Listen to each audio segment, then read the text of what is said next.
la mémoire des eaux ou l'effacement méthodique des civilisations par la cartographie.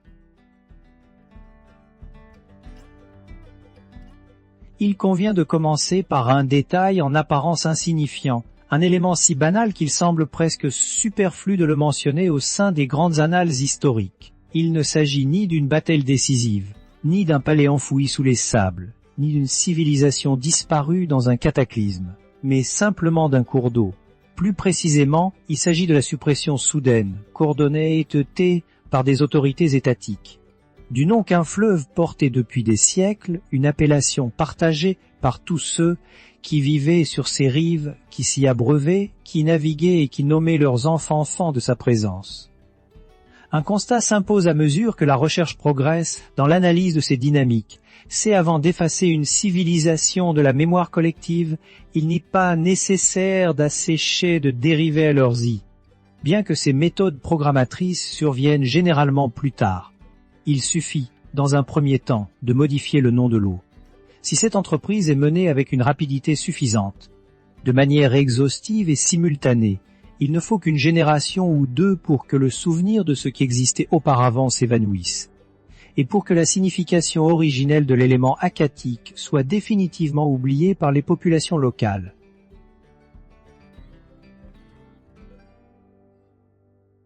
Ce phénomène ne s'est pas produit de manière progressive ou organique, à l'image de cette lente dérive linguistique qui transforme les termes sur des millénaires.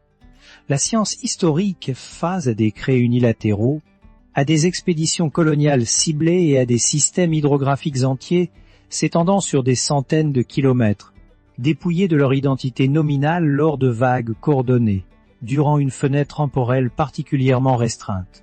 Lorsque les colons anglais débarquèrent en Virginie, le grand fleuve que le peuple powhatan appelait Patawamik, un nom profondément ancré dans la géographie spirituelle et physique de la région, fut rebaptisé le Potomac en l'espace de trollements. De même, la rivière connue sous le nom de Cuyucoanoc devint la Jam River. Ces changements ne résultaient pas d'un oubli collectif ou d'une prétendue difficulté de prononciation des termes tochtom, mais d'une volonté délibérée d'une administration coloniale à peine installée, décidée à renommer le paysage de façon immédiate et systématique.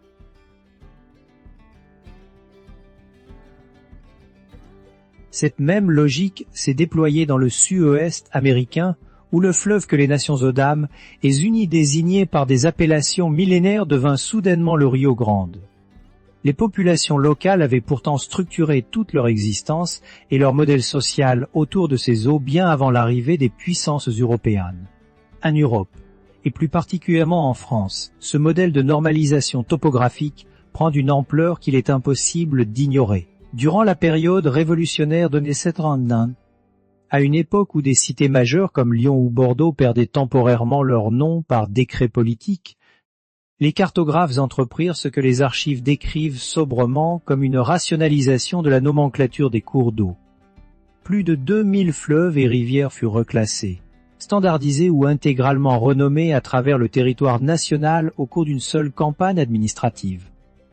L'explication officielle invoquait alors la modernisation scientifique et l'élan des Lumières visant à cataloguer le monde naturel, mais la simultanéité et la rigueur de cette entreprise laissent entrevoir une volonté de rupture symbolique profonde.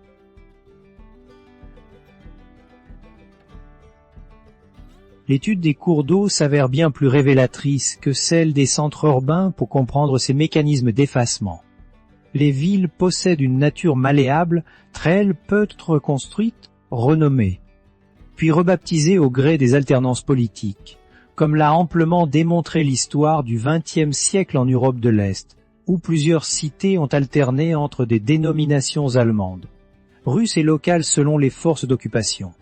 Les métropoles sont des structures visibles dont les mutations mémorielles restent documentées et ouvertes à la critique historique. Les coûts, en revanche, représentent l'infrastructure originelle et invisible des civilisations.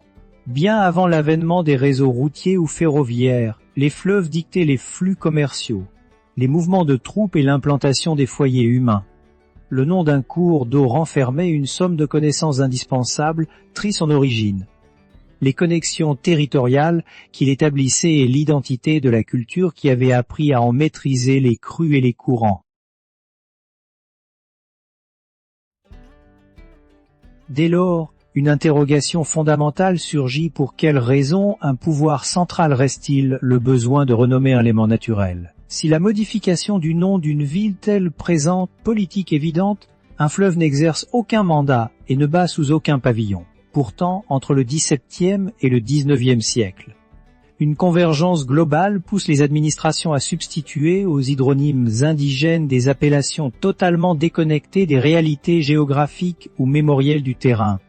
La Jam River rendit ainsi hommage au roi Jacquer, un souverain qui n'effleura jamais le sol américain, tandis que le Rio Grande fut nommé par des explorateurs qui qualifiaient pourtant les fleuves de leur propre péninsule de manière totalement différente. En Australie, le fleuve Murray fut baptisé en 1830 par l'explorateur Charles Stuart en l'honneur de Sir George Murray, alors secrétaire d'État aux colonies, un homme qui n'avait jamais visité le continent. Ce réseau hydrographique possédait pourtant des désignations multiples, forgées par les peuples aborigènes qui arpentaient ses rives depuis près de 40 000 ans.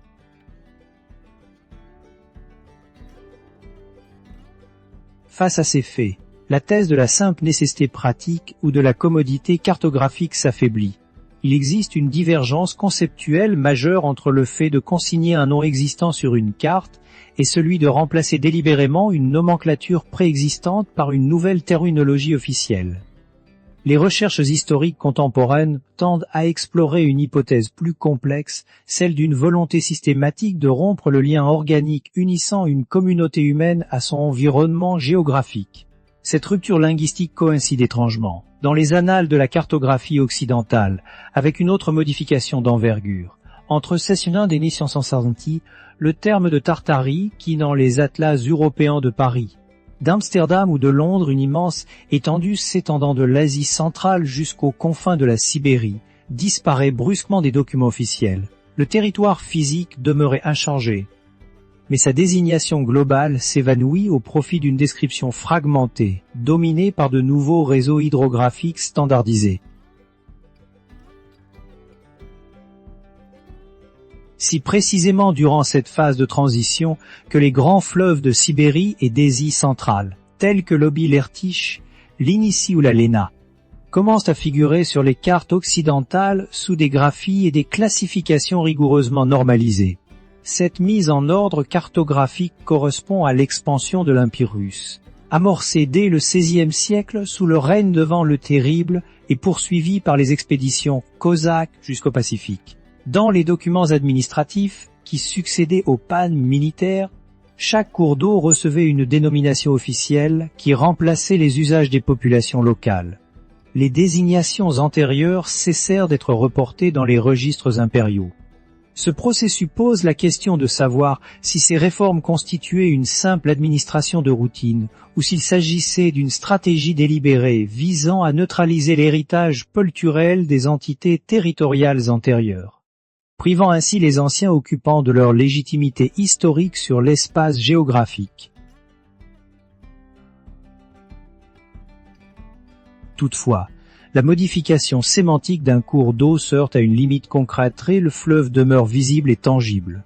Les communautés continuent de le traverser, d'y puiser leurs ressources et d'édifier des quartiers le long de ses rives, pour effacer définitivement l'influence d'une rivière lorsque le changement de nom s'avère insuffisant. Les sociétés industrielles ont parfois choisi de l'enterrer. L'exemple de Londres au XIXe siècle illustre ce phénomène avec une clarté saisissante. En l'espace de 100 ans, pas moins, et une rivière, parmi lesquelles l'Effra, la Vébourle et la Neukingé, disparurent de la surface du paysage urbain.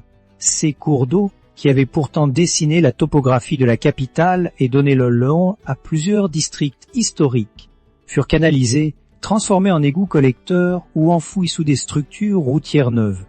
L'historiographie classique attribue cette décision à des impératifs sanitaires, l'industrialisation ayant transformé ces rivières en foyers d'épidémies et provoqué la crise de la Grande Conteur de 1570.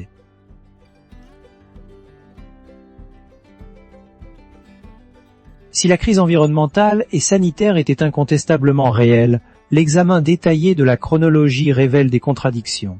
L'enfouissement de la Walbrook intervint avant la crise du milieu du siècle, et la Tiber fut progressivement recouverte dès la fin du XVIIIe siècle.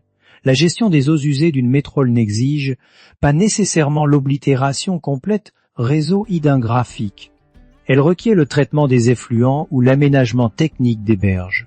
Le choix d'un enterrement architectural total, au point que les générations futures oublient la présence même sous leurs pas, relève d'une autre logique urbaine. Paris, la Bièvre connut un destin similaire. Cette rivière de la rive gauche, essentielle aux activités artisanales des tanneurs et des meuniers puis meuniers de jeu, fut recouverte par étapes successives tout au long du XIXe siècle jusqu'à sa disparition complète en Azndo. Les arguments hygiénistes furent de nouveau mis en avant par la préfecture.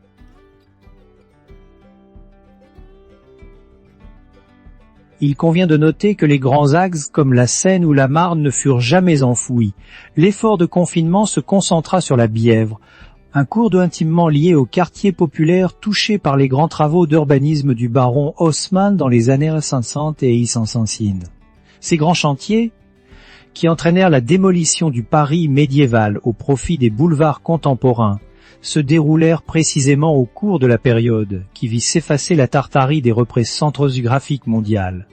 À Moscou, une dynamique comparable se mit en place au lendemain du grand incendie de Nizhny survenu pendant la campagne de Russie. Lors de la reconstruction de la ville, la rivière Neglinaï, qui s'écoulait au pied des murailles occidentales du Kremlin et faisait office de fossé défensif naturel, fut canalisée et emprisonnée sous une voûte brique en 1820. La rue Neglinaï devint alors l'unique témoin mémoriel de son existence passée.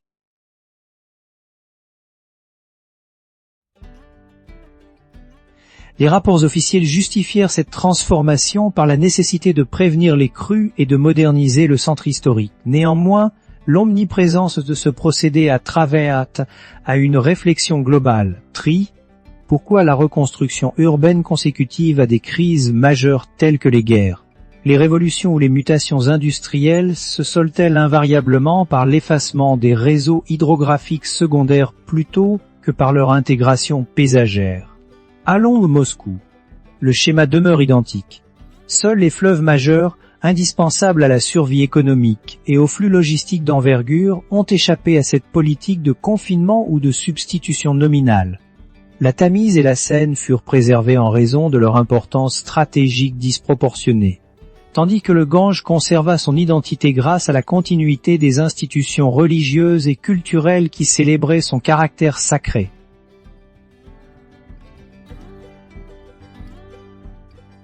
Les rivières sacrifiées ou renommées appartenaient presque toujours à des espaces intérieurs, à des zones de friction politique ou à des paysages dont les populations d'origine avaient agi par les conflits, la maladie ou les déplacements forcés. Deux thèses s'opposent alors, celle d'une convergence fortuite de décisions d'ingénierie locale, prises indépendamment pour répondre à des urgences concrètes, et celle d'une logique structurelle globale, inhérente au mode de gouvernance de l'époque moderne. Cette seconde perspective met en lumière un phénomène de synchronisation remarquable à Tronisandnozman. Sur plusieurs continents, l'effacement des désignations indigènes, la standardisation cartographique, l'enfouissement des cours d'eau métropolitains et la suppression de grands labels territoriaux, comme la Tartarie, se sont produits de concert, redéfinissant entièrement le rapport que l'humanité entretient avec l'espace et son passé.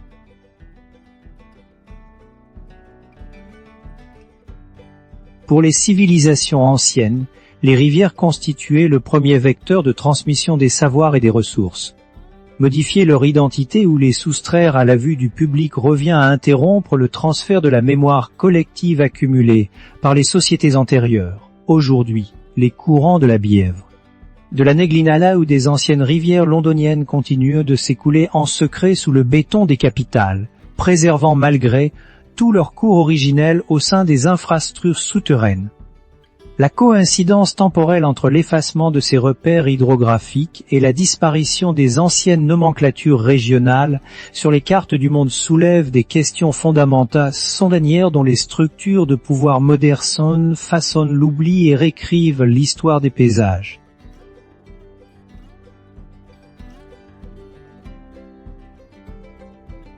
Il fut à diffre perspective en d'historie, lève à comment belot, en dont forger te chardi vidéo te spread et historical mystery.